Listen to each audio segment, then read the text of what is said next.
రాష్ట్రంలోని రైతులకు పంటల సాగులో ఆధునిక సాంకేతికతను అందుబాటులో ఉంచడంతో పాటు ప్రయోగాలు, ఆవిష్కరణల ఫలాలను అందించేందుకు వీలుగా ప్రతి జిల్లాకు రైతు విజ్ఞాన కేంద్రం ఆర్వీకే స్థాపించాలని ప్రభుత్వం నిర్ణయించింది. ఈ మేరకు ఆచార్య జయశంకర్ తెలంగాణ వ్యవసాయ విశ్వవిద్యాలయం ఆర్వీకేలపై ప్రతిపాదనలు సిద్ధం చేస్తుంది. రాష్ట్ర వ్యాప్తంగా 9 ఏరువాక కేంద్రాలు, 8 కృషి విజ్ఞాన కేంద్రాలు కేవీకేలు పనిచేస్తున్నాయి. ఇందులో కొంతమంది శాస్త్రవేత్తలే పనిచేస్తున్నారు. ఏకంగా 15 జిల్లాలలో శాస్త్రవేత్తలు లేరు.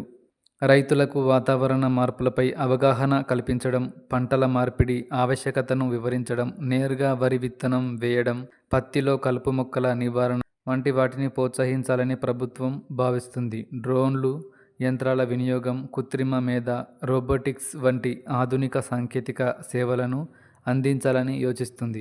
వీటన్నిటిని అమలుకు ప్రత్యేకంగా రైతు విజ్ఞాన కేంద్రాల ఏర్పాటుపై దృష్టి సారించింది. దీనిపై ప్రతిపాదనలు రూపొందించాలని అగ్రివర్సిటీని ఆదేశించింది.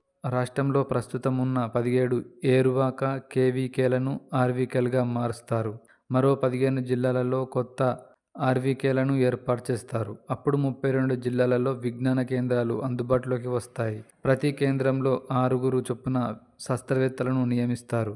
ఇతర సహాయ సిబ్బంది ఉంటారు. వాటిలో ప్రయోగశాలలు ఏర్పాటు చేస్తారు. వాటికి అనుబంధంగా విత్తన సాగు క్షేత్రాలు ఉంటాయి.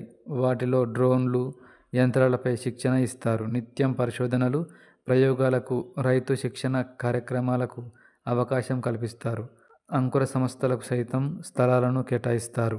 ఎస్వి ఛానల్ను లైక్ చేయండి, షేర్ చేయండి, సబ్స్క్రైబ్ చేయండి.